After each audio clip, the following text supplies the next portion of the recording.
Good afternoon, everyone. Ryan Hall here, your athletic director at Mayville State, and welcome to the second edition of the AD's Corner, and our first one for football. And Coach Larson, thanks for coming on today, buddy, and chatting football. It's that time of year. That's right, exciting time. We're ready to get rolling. Absolutely. Well, I'm just going to jump right into it, Coach. You know, we were fortunate to. It seems like yesterday was the press conference when we became head football coach here, and I know it's been quite a sprint working with you, obviously, from that point until go time, which is this Saturday.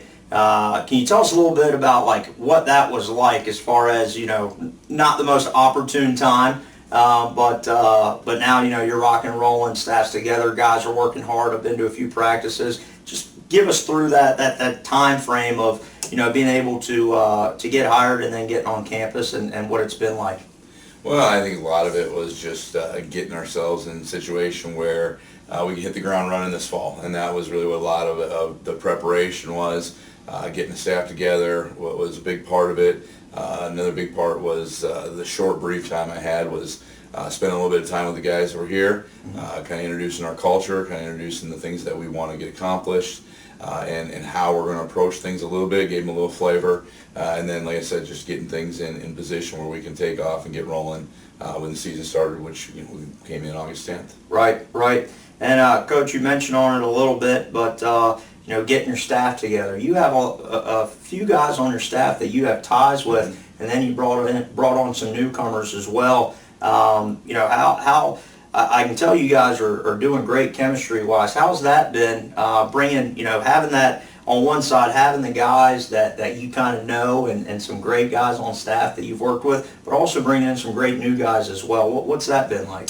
Well, I think the biggest thing overall was to develop a staff that the core of which was guys that had familiarity with, whether it was worked with or recommended highly or had some type of interaction with, whether it be at some camps or what have you, but some kind of backbone so that we can build with one vision. And then really once kind of got that solidified, then it was just kind of finding guys that were willing to learn our systems, the way that we're approaching things, and that guys were really ready to hit the ground running to work. And that's kind of been the whole thing that we've talked about across the board is that, hey, we're digging a foundation. We're digging a foundation, and so we had to go in and find guys, the coaches that didn't necessarily familiar with. It was all about are you willing to work? Are you willing to put in the time? Are you willing to put in the effort it's going to take to do what we need to do, or what we feel we need to do to be successful as a staff and as a program? Awesome, good stuff. And I know I speak for the entire community when I tell you we're so excited you're here, Coach, and getting your staff together, and look for great things for Comet's football moving forward. And with that said, obviously, an entire new staff, a lot of returning players, some new players. How have I guess folks on the veterans first, and then kind of talk about a few of the new guys, but been able to instill a whole new way, right? Like you said, kind of building, starting over, foundation from the ground up. How have they been able to get Coach Smith and you're on the offensive side and you on the defensive side and all you guys, how have they been able to adapt to that with everything new from the playbook and everything else? I think the big thing with pushing forward, change and adaptation is the whole idea that we're not gonna accept excuses. We're not gonna accept anything that's from the past. Everything we're doing is building on moving forward. What we feel we need to do, and going from there. And I think by and large, everyone that was here was jumped on board. Obviously some of it's breaking habits, and no matter what situation you come in, whenever you're a new coach, doesn't matter what the past history was or what have you, you're going to come in a situation where you got to break habits and you got to change habits into the things that you want to see, and the things that you want to push forward, and things that you want to teach, and what you want your foundation of the program to be. And I think, having a strong staff that's there to push that agenda forward helps out. And when everyone that the players are involved with is preaching the same message or talking the same message, the buy-in comes a little bit easier, because that's what they're hearing across the board from this coach and that coach and everyone across the board, that this is the message, this is what we're doing, this is where we're rolling. And so the transition, has been pretty smooth overall. Obviously, there's always going to be a bump here and there, Yeah. but generally speaking, the guys have embraced the change and are eager to move forward. Good, good. And I know you're excited about, obviously first game, and I see how much fun the kids are having in practice and that kind of thing. But if you could throw a few guys out there that have really impressed you, that you think are going to be, obviously, kind of lead the charge on impact players and carry a little bit, if you will. Obviously it's a team effort, but who are the guys that you're looking to for leadership and that you've been impressed with this preseason? Well, I think that it's easy to kind of talk about some of the older guys that have bought in, and like I said, the vast majority of guys have done a really good job buying in.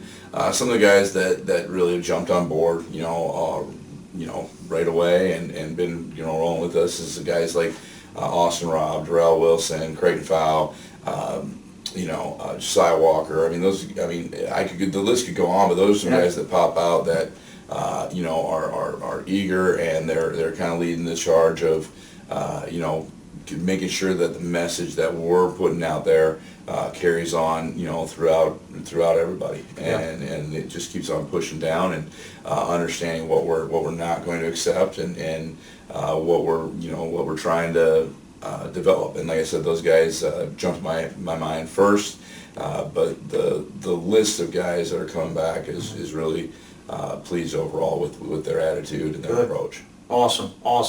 Well, a little shameless plug here, but you got in front of you there a Farmer's Bowl helmet. That's right. And we've done a phenomenal job. The community has just been so supportive of purchasing these helmets, where they're going to get their own replica of our new commemorative Farmer's Bowl helmet. That white helmet, folks, will be worn only for Farmer's Bowl this year, so we're really excited about that. And you can purchase one as well. You can contact myself or Beth Swenson in the foundation office to get your Farmer's Bowl helmet. Got a few weeks before Farmer's Bowl, but we don't need to get there yet. We got opening day here this Saturday. And Coach, if you could finish up this interview and chat with us a little bit, what are Comet fans going to be able to see this Saturday coming from your leadership? Well, I think one of the biggest things that we've been just pushing through across the board, whether it's offensively or defensively, is that we need to approach and attack everything with excitement, and we need to approach and attack everything with tempo. I know that whatever the situation may be, we're talking about, we want quick transitions in practice. We want to be on the move. We don't want to be dragging around. We don't want to be hanging out. We don't want to have a practice that drags. We would rather, across the board from a coaching staff, and what we've been trying to put out there, is we would rather have a shorter practice that just keeps hopping than a longer practice where it's dragging. Right. And that's really one of the things that we've been pushing forward as a staff, and really with our our schemes, whether it be offensively with Coach Smith's stuff on offense, special teams with Coach Tonkin's stuff on special teams, or defensively with the things that we push through defensively. What we're really trying to push is that, hey, we're going to attack everything with excitement. We're going to attack everything moving through as far as excitement, tempo, keep it moving, keep it hopping. Awesome, good stuff. Well, as you know, ladies and gentlemen, this Saturday at 3 o'clock, opening day for Comet football. And Coach, I know you're fired up. So we're about 48 hours away, a little over, so it's going to be here before you know it. Encourage everybody to come out to Jerome Berg Field and cheer on the Comets and Coach Larson's first game as head football coach of Mayville State. And Coach, anything you want to tell the community before the first game this Saturday? No, I'd just say overall we're excited to get rolling. We're excited to put a product on the field. I think every coach in America at this point in time is ready to get into a game with somebody, see someone else on the other sideline. Yeah. The camp, it just, sometimes it gets long. It's much needed. I mean, we probably could keep on going just to continue to install the culture and things we're trying to do. But we're excited to get out there. We're excited to put an exciting product on the field, and a product that we feel is going to work hard and reflect the community, reflect the area, and just can't wait to get rolling. Absolutely. Coach, we're excited. Know you're busy, so we appreciate you coming on today and giving us a little season preview, and good luck Saturday. All right, thanks.